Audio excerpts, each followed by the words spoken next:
Halo, saya Amelia Nanda Sabrina dari Prodi Manajemen. Di sini saya akan membahas 3 artikel yang berhubungan dengan pelanggaran Pancasila Sila 1 hingga Sila 5. Nah, untuk artikel pertama yang akan kita bahas yaitu mengenai artikel polisi jerat perempuan sholat sambil joget TikTok dengan pasal penistaan agama. Nah, berdasarkan sebuah artikel yang telah saya baca dari liputan6.com ini, itu menceritakan yaitu seorang wanita berinisial RE yang membuat video sholat sambil joget TikTok. Nah, dalam video tersebut, wanita berinisial RE ini terlihat sedang melakukan sholat, namun di pertengahan video tersebut terdapat lagu DJ dan setelah itu seolah-olah dia terpergok dan melakukan sholat kembali. Nah, karena hal itu, pihak anggota Satuan Reserse Kriminal Polres Lombok segera melakukan tindakan pengamanan dan penelusuran dengan ancaman hukuman 5 tahun sesuai dengan pasal 156 KUHP tentang penistaan agama dan UU ITE. Nah, berdasarkan artikel tersebut, maka dapat dikatakan bahwa tindakan tersebut menyimpang dari pengamalan sila 1 dan 2 Pancasila. Mengapa demikian? Nah, mari kita bahas yang penyimpangan dari sila 1 dulu. Dalam sila 1 itu berbunyi ketuhanan yang Maha Esa, yang memiliki makna untuk percaya dan menghargai setiap agama yang dianut oleh warga negara Indonesia, dan juga saling menghormati dan bersikap toleransi terhadap perbedaan-perbedaan agama yang ada di Indonesia. Namun, pada kasus ini, wanita berinisial RI ini tidak mencerminkan sikap menghormati terhadap agama yang dianutnya sendiri. Nah, selain itu, dia juga tidak menunjukkan sifat ketuhanan, yaitu cinta dan kasih. Ia malah melecehkan ibadah agamanya sendiri. Yang sungguh membuat miris yaitu kegiatan sholat merupakan ibadah yang wajib dilakukan oleh setiap umat muslim. Namun, wanita ini malah membuat sholat tersebut sebagai bahan konten TikTok dan sebagai bahan permainan. Untuk pelanggaran sila kedua, mengapa demikian?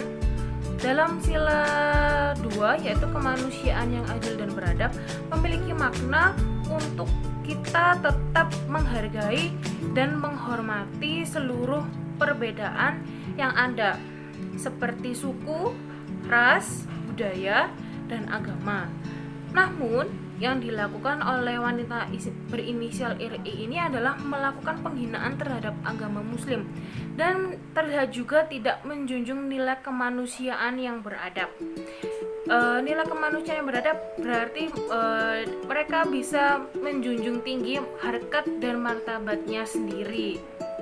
Nah, tapi hal itu tidak tercermin pada wanita berinisial RI ini. Dan wanita tersebut juga bisa dibilang bahwa dia menunjukkan sikap merendahkan martabatnya sendiri. Nah, lalu kita lanjut ke artikel yang kedua. Artikel kedua ini yaitu Polda Metro menaikkan status perkara aksi 1812 ke penyidikan. Berdasarkan artikel yang saya baca dari CNN Indonesia, aksi 1812 yaitu sebuah aksi unjuk rasa dalam menuntut pembebasan Habib Rizik Syihab yang kini ditahan oleh Polda Metro Jaya karena tuduhan melakukan penghasutan terkait peristiwa kerumunan massa saat pandemi COVID-19 di Petamburan, Jakarta Pusat pada tanggal 14 November 2020 lalu. Nah, aksi ini diduga telah melanggar protokol kesehatan yang diatur dalam pasal 169 atau 160 KUHP dan pasal 92 Undang-Undang Nomor 6 Tahun 2018 tentang kekarantinaan kesehatan. Dan saat proses penyelidikan, polisi sendiri telah meminta keterangan dari 9 orang saksi dan juga telah mengumpulkan beberapa bukti yang ada. Dalam aksi ini sendiri telah terdapat 7 orang tersangka dari 455 simpatisan Rizik, dan 5 diantaranya diketahui membawa senjata tajam, dan 2 orang lainnya diketahui membawa narkoba yang berjenis ganja. Nah, berdasarkan artikel yang sudah saya baca dari CNN, yaitu terkait dengan aksi 18/12 ini, maka terdapat dan terlihat ada hal-hal yang menyimpang dari sila ketiga dan sila keempat dari Pancasila. Mengapa demikian? Mari kita bahas untuk yang sila ketiga. Nah, dalam sila ketiga yang berbunyi Persatuan Indonesia memiliki makna bahwa kita sebagai bangsa Indonesia hendaknya menjadi satu kesatuan tanpa adanya perpecahan dan menjunjung tinggi nilai persatuan. Namun, dalam aksi tersebut itu tidak tercermin makna dari Persatuan Indonesia ini. Yang ada, malah aksi ini dapat memicu perpecahan dan menimbulkan golongan-golongan baru yang saling bertolak belakang antara golongan A dan golongan B, dan mereka memiliki pandangannya sendiri-sendiri, dan itu membuat mereka bertolak belakang dan akhirnya memunculkan perpecahan dan perselisihan kembali. Nah, dan dari hal tersebut bisa membuat Indonesia mengalami kemunduran karena turunnya nilai persatuan. Selain itu, aksi ini juga dapat mempengaruhi jumlah peningkatan orang yang telah terpapar atau positif terkena COVID-19. Karena aksi ini dilakukan oleh banyak orang dan berkerumun tanpa ada yang memperhatikan protokol kesehatan yang ada. Terlihat bahwa mereka seperti egois, mereka sifatnya egois tanpa memikirkan dampak tersebut pada orang lain. Ini seharusnya kita semua bisa berjuang dan berusaha bersama-sama dalam menangani virus ini agar tidak lagi terjadi peningkatan dan semakin menyebar luas. Lalu penyimpangan dalam sila keempat. Dalam sila 4 ini sangat ditekankan bahwa adanya nilai musyawarah. Namun hal ini sangat bertolak belakang dengan aksi 18/12. Pancasila selalu menekankan, selalu mengutamakan bahwa musyawarah untuk mufakat dalam menyelesaikan sebuah masalah. Semua masalah bisa dibicarakan dengan baik-baik dan bukannya dengan melakukan demo yang anarkis, apalagi demo yang merugikan banyak orang, yang merusak fasilitas umum, yang merusak fasilitas negara. Dengan musyawarah kita bisa mencari jalan keluar dengan hati yang tenang, pikiran jernih, dan tidak emosi. Namun, jika kita melakukan dengan demo yang anarkis, yang terjadi hanyalah membuat masalah baru dan membuat kerugian untuk orang lain. Lalu artikel ketiga. Nah, artikel ketiga yang akan saya bahas ini sangat-sangat viral dan sangat-sangat mengejutkan masyarakat Indonesia di akhir-akhir ini, yaitu tentang KPK menetapkan Menteri Sosial Juliari Peter Batubara sebagai tersangka bantuan sosial COVID-19.